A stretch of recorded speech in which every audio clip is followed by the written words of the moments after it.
To answer what you may be wondering, I'm in a sling because I broke my collarbone falling off my bike. I'm healing well.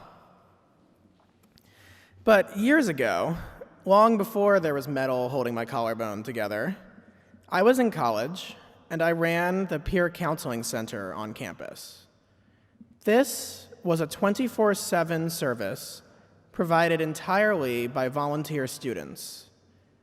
80 of us took shifts so that any of our fellow students could anonymously call any time and talk with one of us about whatever was bothering them.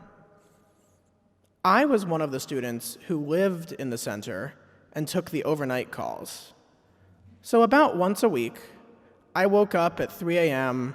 to the blaring digital ring of our phone and talked to someone about usually whatever was keeping them up at 3 a.m.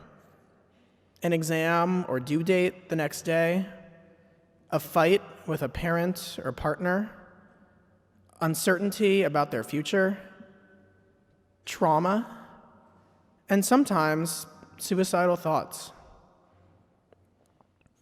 We weren't professionals, so our training emphasized listening, helping the callers work through their feelings before thinking about what to do, and guiding our callers through their own problem-solving process. We were nearly forbidden from actually telling callers what to do. And despite these limitations, the effects of our help were profound.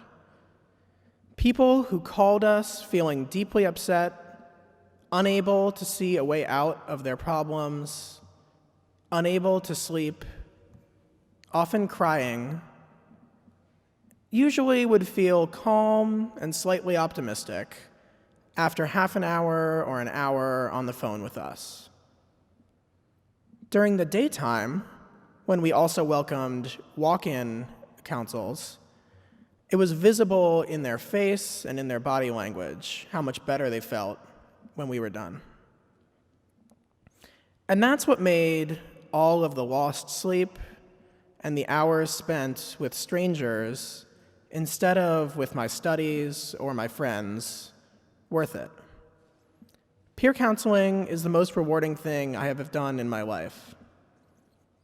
And the campus loved us. Our budget was allocated from student activities fees in the yearly undergraduate election. Every student group made a budget request, and every student got to vote to approve or reject the request.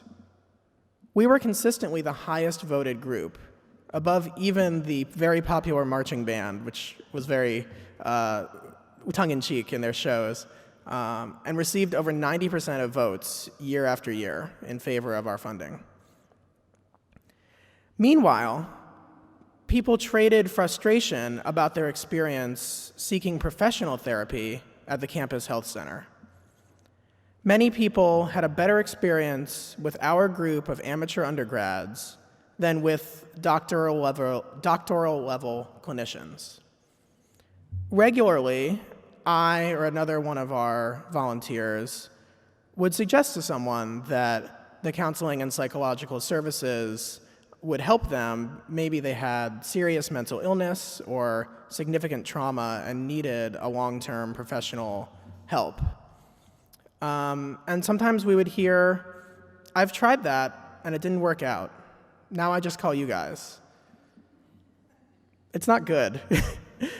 Some of these people, we wanted to get them the help they needed, but they were drawn to us instead.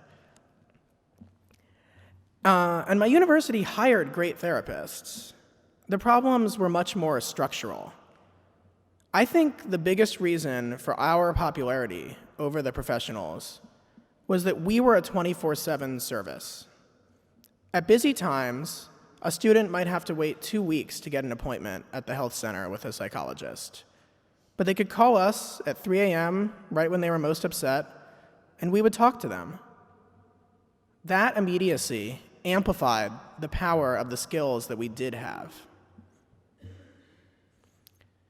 Reverend Pam will be talking about the pastoral care ministries here at UUSF.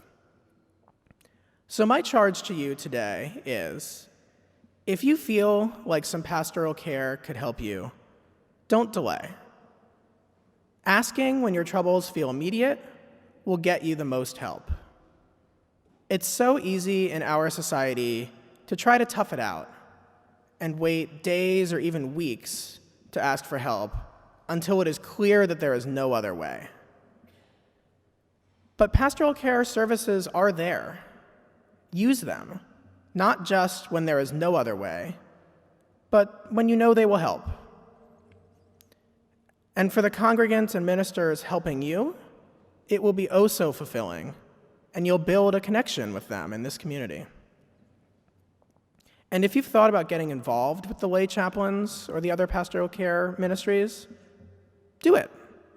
It might turn out to be the most rewarding thing you've ever done.